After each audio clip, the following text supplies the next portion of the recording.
Taste the Daily. உயர்நீதிமன்ற தீர்ப்பையும் மீறி உதவி மக்கள் தொடர்பு அலுவலர் பணியிடங்களுக்கு தகுதியற்ற திமுக தகவல் தொழில்நுட்ப பிரிவு பணியாளர்களை நியமிக்க முயலும் பொம்மை முதலமைச்சருக்கு எதிர்க்கட்சித் தலைவரும் அதிமுக பொதுச் செயலாளருமான எடப்பாடி கே பழனிசாமி கண்டனம் தெரிவித்திருக்கிறார்.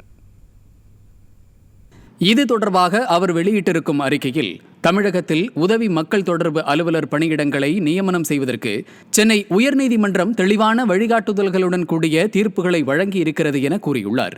இந்த நிலையில் உதவி மக்கள் தொடர்பு அலுவலர் பணிக்கு இளங்கலை பட்டப்படிப்புடன் பத்திரிகை மற்றும் மக்கள் தொடர்பு அல்லது மீடியா சயின்ஸ் படிப்பு கட்டாயமாக்கப்பட்ட அரசாணையை திரும்பப் பெற நிர்வாக திறனற்ற ஸ்டாலின் மாடல் திமுக அரசு முடிவெடுத்திருப்பதாக தெரிய வருவதாக அவர் குறிப்பிட்டுள்ளார். மருத்துவராக இருக்க மருத்துவ படிப்பும், வழக்கறிஞராக இருக்க சட்டப்படிப்பும் அவசியம் என்பது போல உதவி மக்கள் தொடர்பு அலுவலர் பணிக்கு பத்திரிகை மற்றும் மக்கள் தொடர்பு அல்லது மீடியா சயின்ஸ் துறையில் குறைந்தபட்சம் டிப்ளமோ அல்லது பட்டப்படிப்பு அவசியம் என்பது அரசாணையில் தெளிவாக உள்ளதாக தெரிவித்துள்ளார். இச்சூழ்நிலையில் திமுக அரசு இந்த அடிப்படை தகுதிகளை புறக்கணித்து திமுக தகவல் தொழில்நுட்ப பிரிவை சேர்ந்தவர்களை பத்திரிகை துறையில் எந்த அனுபவமோ கல்வி தகுதியோ இல்லாமல் தற்காலிக நியமனம் என்ற பெயரில் வயது, சாதி, மகளிர், ஊனமுற்றோர் ஒதுக்கீடு விதிகளுக்கு விலக்கு அளித்து நியமிக்க முயல்வதாக தெரிய வருவதாகவும் அதிமுக பொதுச் செயலாளர் குறிப்பிட்டுள்ளார்.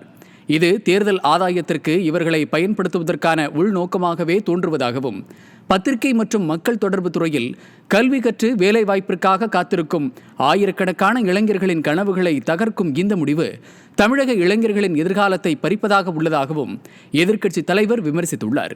இதற்கு மாணவர்கள் மற்றும் பத்திரிகை துறையினர் மத்தியில் கடும் எதிர்ப்பு கிளம்பியுள்ளது எனவும், சென்னை உயர்நீதிமன்ற உத்தரவுகளை மதித்து தற்காலிக நியமனம் என்ற பெயரில் தகுதியற்றவர்களை நியமிக்கும் முயற்சியை உடனடியாக கைவிட வேண்டும் என்றும் கூறியுள்ள அதிமுக பொதுச் செயலாளர், உதவி மக்கள் தொடர்பு அலுவலர் பணிக்கு பத்திரிகை மற்றும் மக்கள் தொடர்பு அல்லது மீடியா சயின்ஸ் துறையில் குறைந்தபட்சம் டிப்ளமோ அல்லது பட்டப்படிப்பு முடித்தவர்களை தமிழ்நாடு அரசு பணியாளர் தேர்வாணையத்தின் மூலம் மட்டுமே நியமிக்க வேண்டும் என பொம்மை முதலமைச்சர் ஸ்டாலினை வலியுறுத்துவதாகவும் அவர் தெரிவித்துள்ளார்.